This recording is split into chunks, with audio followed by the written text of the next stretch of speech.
देखिए, सेना के धुरंधरों ने आतंकवाद की टेरिटरी और टकसाल की जो धुआंधार धुलाई की है, उससे आतंकवाद और आतंकवादी और आतंकवादियों के आकाओं को जो जख्म मिला है, वो जन्म जन्मांतर उनको याद रहेगा। और आज जो आतंकवाद का कबीला था, वो आतंकवादियों का कब्रिस्तान बन गया है।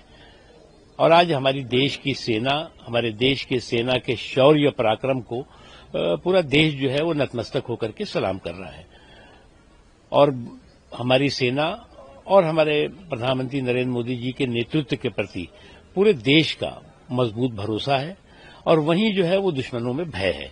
और उसी का नतीजा है कि जहां भारत में एक तरफ तिरंगे की शौर्य यात्रा निकल रही है, वहीं जो है वो पाकिस्तान में आतंकवादियों की शौर्य यात्रा निकलती हुई दिखाई पड़ रही है। क्योंकि जो आतंक के अखाड़े में आतंकवादियों को घुस करके हमारे सुरक्षा बलों ने नष्ट नाबूद किया है, वो निश्चित तौर से हर देशवासी के लिए और वो दुनिया के जो लोग आतंक के प्रति पीड़ित हैं, प्रताड़ित हैं और जो आतंक को इंसानियत का दुश्मन मानते हैं, वो सबके लिए गर्व का विषय है। और पाकिस्तान की स्थिति आज ये है, पाकिस्तान जो है उसने आतंकवादियों को अपना राष्ट्रीय उद्योग बना लिया है और आतंकवाद को राष्ट्रीय उद्योग और आतंकवादियों को अपनी राष्ट्रीय संपदा बना ली है।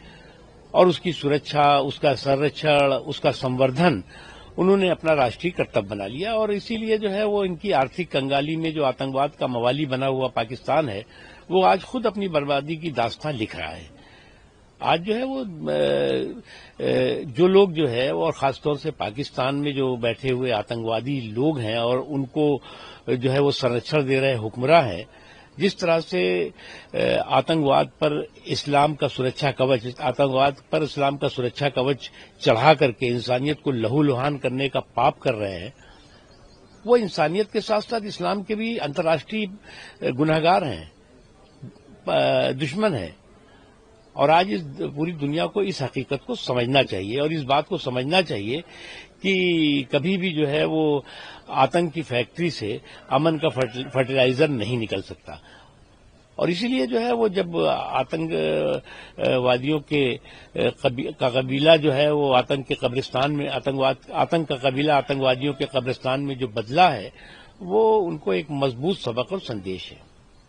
तो पाकिस्तान के प्रधानमंत्री शहबाज शरीफ ने बताया था कि मिसाइल से हमला हुआ है। देखिए, मुझे क्या लग रहा है कि एक पाकिस्तान और पाकिस्तान के हुक्मरानों की दिक्कत है। दिक्कत क्या है? जो उनकी हेकड़ी है, जो उनकी ठिठौली है, वो अभी भी जो है वो जारी है। इस तरह की हेकड़ी और खेकड़ी जो है वो करके, वो अगर उनको लगता है कि वो अपने देश का कोई भला कर रहे हैं और आतंकवादियों के जो है वो संरक्षण कर रहे हैं, तो ये खुद अपना जो है वो नुकसान कर रहे हैं, इससे ज्यादा कुछ नहीं है। तो राजनाथ सिंह की चेतावनी के बाद शहबाज शरीफ ने कहा कि भारत पाकिस्तान को लंबित मामले को सुलझाना चाहिए।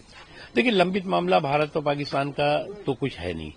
जहां तक सवाल है पाकिस्तान ऑक्युपाइड कश्मीर का, 1994 का जो संसद का प्रस्ताव है, और उसके अलावा उससे पहले भी जो हमारे देश का संकल्प है कि जिस पाकिस्तान ऑक्युपाइड कश्मीर को पाकिस्तान ने अवैध तरीके से कब्जा कर रखा है, वो हिंदुस्तान का हिस्सा होना चाहिए। और ये हम ही नहीं कह रहे हैं, बल्कि जो खुद उस पाकिस्तान ऑक्युपाइड कश्मीर में जो पीड़ित प्रताड़ित लोग हैं, उनका भी यही सोच है और वो भी यही चाहते हैं। तुर्की की देखो, एक चीज आप समझो कि जो लोग भी जाने में कर रहे हैं, अनजाने में कर रहे हैं, नादानी में कर रहे हैं, या जो है वो परेशानी में कर रहे हैं, वो उनकी अपनी समस्या है। लेकिन जो देश भी अगर जो है वो आतंकवाद और आतंकवादियों के आकाओं के साथ खड़े हुए दिखाई पड़े, वो बाद में उनको जो है वो खुद आत्मग्लानि होगी। क्योंकि आतंकवाद केवल किसी एक मुल्क की जो है वो समस्या नहीं है, बल्कि संपूर्ण मानवता की समस्या है। और आतंकवाद जो है वो संपूर्ण मानवता के लिए चुनौती है। और अगर कोई भी देश या कोई भी व्यवस्था ऐसे आतंकवादियों के संरक्षक बनेगी, आतंकवादियों को जो है वो सपोर्ट करेगी, तो मुझे नहीं लगता कि वो इंसानियत का भला कर रहे हैं।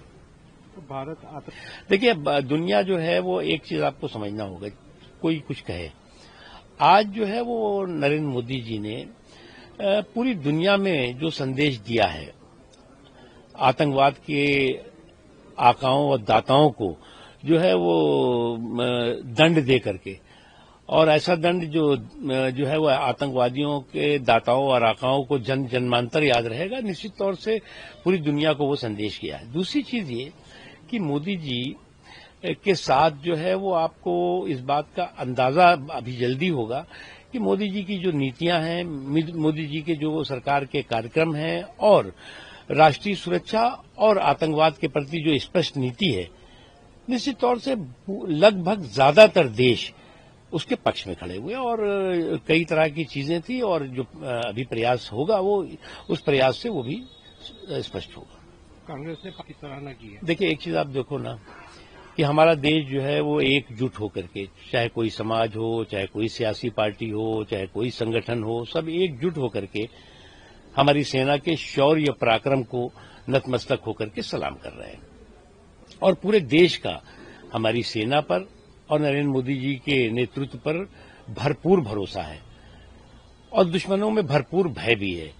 उससे भी उसका ही नतीजा है कि आज जो है भारत में तिरंगे की शौर्य यात्रा निकल रही है और पाकिस्तान में टेररिस्ट की शौर्य यात्रा निकलती दिखाई पड़ रही है।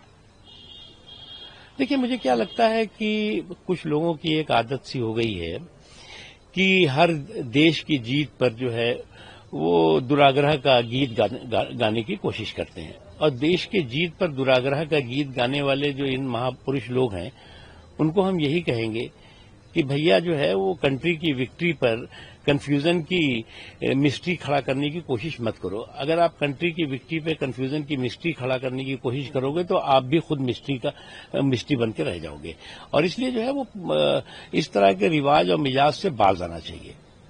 देखिए, एक चीज आपको देखना होगा कि टेरर और टॉक एक साथ नहीं चल सकती, खून और पानी एक साथ नहीं बह सकता।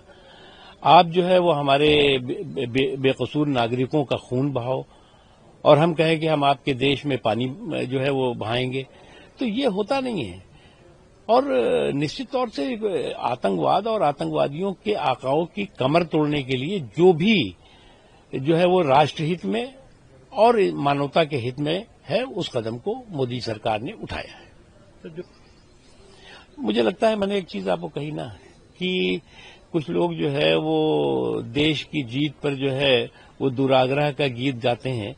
ऐसे जो है वो देश की जीत पर दुराग्रह का गीत गाने वाले जो महाबली लोग हैं, बयान बहादुर लोग हैं, उनको जो है वो बाज आना चाहिए।